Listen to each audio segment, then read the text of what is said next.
Buenas tardes, compañeros y tutor.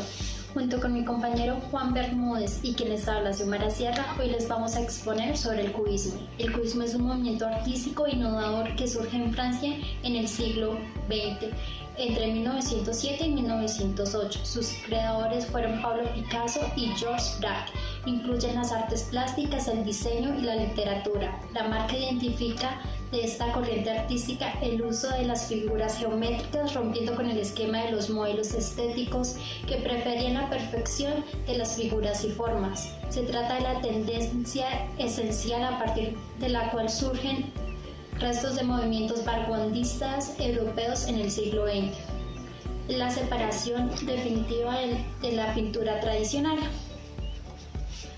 El cubismo replantea el arte, las formas, la perspectiva, el movimiento, el espacio, el volumen y el color, y crea un lenguaje cíclico y estético completamente nuevo. La obra que abre paso al cubismo fue Las Señoritas de Aviñón, obra pintada por Picasso en 1907 en Francia, donde se puede ver claramente la influencia del arte africano en la obra de este artista. Además, con esta pintura se abre el periodo protocubista, donde la figura femenina se reduce a planos angulares, sin perspectiva ni detalles, y con los rostros muy parecidos a las máscaras africanas. Sin embargo, esta obra no nace de la nada, surge de las observaciones realizadas por Picasso y Braque de la obra de Cézanne, quien sintetiza la realidad en formas esenciales. Con esta idea en la mente, los cubistas logran crear su obra sintetizando las imágenes en formas más geométricas, dándole solidez y separándose de la perspectiva clásica y los efectos de la luz.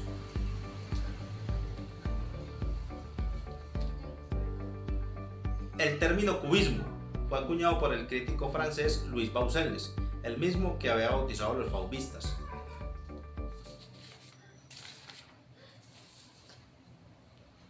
En el caso de Braque y las pinturas del estanque, Baucelles dijo despectivamente que era una pintura compuesta por pequeños cubos y figuras geométricas. Se originó así el concepto de cubismo. Etapas del cubismo. El movimiento cubista estuvo marcado por 13 etapas. La primera que tuvo fue el cubismo escénico en 1907 y 1909. Quien lo marcó más que todo fue Pablo Cézanne, que se considera como la fase inicial del cubismo, conocido también como preanalítico. La base de esta era el trabajo de Cézanne. Tenía una gran influencia en el arte africano debido al uso de las figuras y formas simplificadas. Seguimos con el cubismo analítico 1909 y 1912. Es la etapa del cubismo puro en el que más difícil fue la interpretación. Las figuras se representan descompuestas por medio del uso de las distintas formas geométricas. Los tonos monocromáticos impregnan las obras predeterminadas al marrón, verde y gris. Esta fue una de las obras de Pablo Picasso. Y el cubismo sintético entre 1912 y 1924. Esta etapa se introduce a la técnica del pegado, con el fin de reconstruir la imagen que anteriormente era descompuesta. En esta fase, las imágenes mantienen su sinfonía, pero en el tamaño más reducido y mostrando únicamente lo que es esencial para reconocerlas. Esa fue otra de las obras de Pablo Picasso. Principales características del cubismo. El cubismo representa la realidad por medio de figuras geométricas, produciendo un efecto visual disruptivo y fragmentado. Hace uso de colores grises, verdes y marrones, haciendo a un lado los colores típicos del impresionismo. En los primeros años de esta tendencia, la paleta monocromática era la única herramienta válida para el pintor. El cubismo sitúa los objetos en un mismo plano, rechazando la apariencia real de las cosas y su profundidad. En algunas ocasiones, el cubismo tenía que emplear un breve discurso lingüístico que le permitiera explicar la propuesta del autor, debido a la dificultad de interpretación por parte del espectador. El cubismo es un movimiento artístico de los más importantes de todos los tiempos. Su estética es inigualable, además de que supuso una ruptura conceptual sin igual. Las figuras se compartimentan en cubos y prismas, persiguiendo que las composiciones puedan verse de todos los puntos de vista simultáneamente. Los cubistas siguieron buscando la inspiración en los referentes del pasado, paisajes, retratos, bodegones. En el cubismo, aparte de utilizar pintura para crear obras, introdujeron nuevos materiales en el proceso, naciendo así los collages, que mezclan el óleo habitual con plásticos, papeles, metales, cuerdas u otros objetos de uso diario. Vamos a ver los artistas más reconocidos del cubismo. Comenzamos por Pablo Picasso, 1881-1973. Picasso comenzó a pintar desde que era tan solo un muchacho. Vivió durante 92 años y pintó hasta muy cerca de su muerte. Y en su proceso artístico pasó a varias etapas hasta alcanzar el arte cubista. Georges Braque, pintor nacido en Francia en 1882 y fallecido en 1963. Hijo de un pintor de brocha gorda, oficio que siguió en un principio. Georges Braque estudió a partir de 1900 en la Escuela de Bellas Artes de París y hacia 1906 se adhirió al fauvismo, bajo la influencia de su amigo Otto Frietz, con obras como El embarcadero del puerto del Estanqué.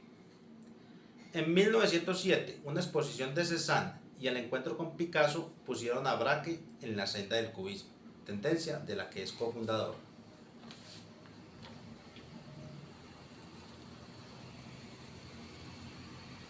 Desde entonces hasta su movilización en la Primera Guerra Mundial, trabajó con estrecha colaboración con Picasso, dando vida a la fase llamada cubismo analítico, naturaleza muerta con instrumentos musicales. Y más tarde, la denominada cubismo sintético, vaso y violín. A diferencia de Picasso, que plasmó con frecuencia la figura humana, Braque prefirió a lo largo de toda su trayectoria artística la naturaleza muerta, en la que introdujo novedades significativas, como el empleo del collage, la incorporación de letras y números. En sus bodegones cubistas juega con el espectador, invitando a reconstruir los objetos a partir de las diversas perspectivas que de ellos introduce en sus obras.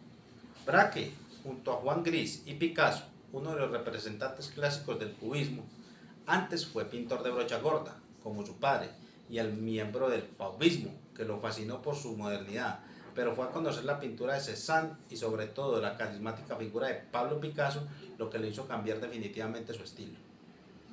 Entre Picasso y Braque consiguieron que el cubismo se asentara como una de las vanguardias más sólidas y evolucionara hacia otros caminos. Braque, que fue también ilustrador, escenógrafo, escultor y grabador, alcanzó un importante reconocimiento en su vida y dejó una profunda huella en el desarrollo de la pintura. Juan de Gris, 1887-1927. Pintor español que en 1912 se unió al cubismo. Era una persona lúcida y en su arte la relacionalización tenía bastante peso.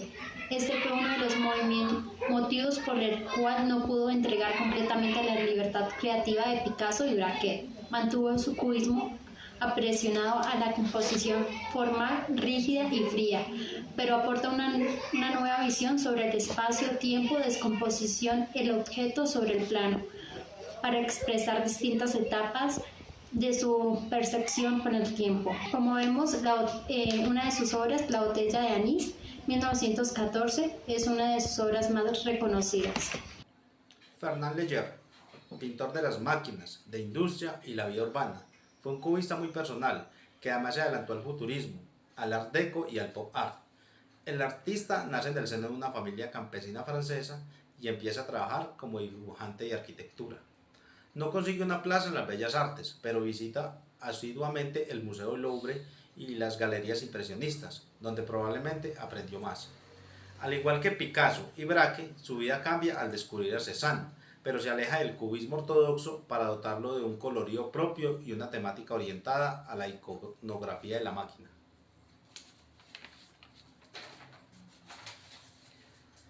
Artefactos y robots, convertidos en cilindros y conos, son el retrato perfecto de esos primeros años del siglo XX.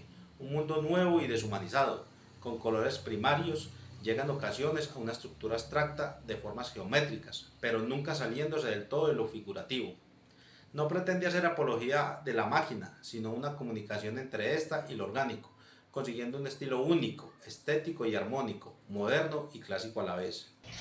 Paul Cézanne, como vimos, él es uno de los artistas que contribuyó a la etapa del cubismo escénico. Con él, el cubismo no existiera, y ese motivo ha contribuido a que valoremos mejor su obra con el paso de los siglos. Los motivos del interés del cubista tenían por por él que no se reducen a uno, pero principalmente tienen que ver con la voluntad del pintor a la montaña. María Gutiérrez Cueto, más conocida como María Blanchard, nació el 6 de marzo de 1881 en Santander, adoptó el apellido de Blanchard de su abuelo materno. A causa de un accidente que tuvo su madre durante el embarazo, María nació con una deformidad física en la columna. Era jorobada. Por este motivo padeció continuas burlas desde la infancia que le afectaran psicológicamente el resto de su vida. La pintura será su gran evasión. Creció en un ambiente familiar culto. Es su padre quien hace despertar su interés por el arte. En 1903 se trasladó a Madrid para comenzar su formación con los pintores Emilio Sala, Fernando Álvarez de Sotomayor y Manuel Benedito. Tras obtener la tercera medalla de la Exposición Nacional de Bellas Artes, con los primeros pasos, la Diputación de Santander le concede una beca en 1909 para completar sus estudios en París. En 1914, a causa de la Primera Guerra Mundial, regresa a Madrid. Se dedica a la enseñanza como profesora de dibujo en Salamanca, hasta que en 1916, cuando finaliza la guerra, vuelve definitivamente a París. Allí se relaciona con artistas como Juan Gris, Leibniz, Metzinger, Diego Rivera, Picabia y Picasso, entablando una gran amistad con Juan Gris, quien ejercerá una profunda influencia sobre ella. Formó parte del grupo cubista parisino, asimiló sus presupuestos y desarrolló una pintura cubista introduciendo elementos personales como es el tratamiento del color. Poco a poco abandonará este estilo. En 1927, cuando muere Juan Gris, María Blanchard se recluye en sí misma y pierde el contacto con los demás artistas. Su salud empieza a deteriorarse, padece tuberculosis, pero no deja de pintar. Finalmente muere en 1932.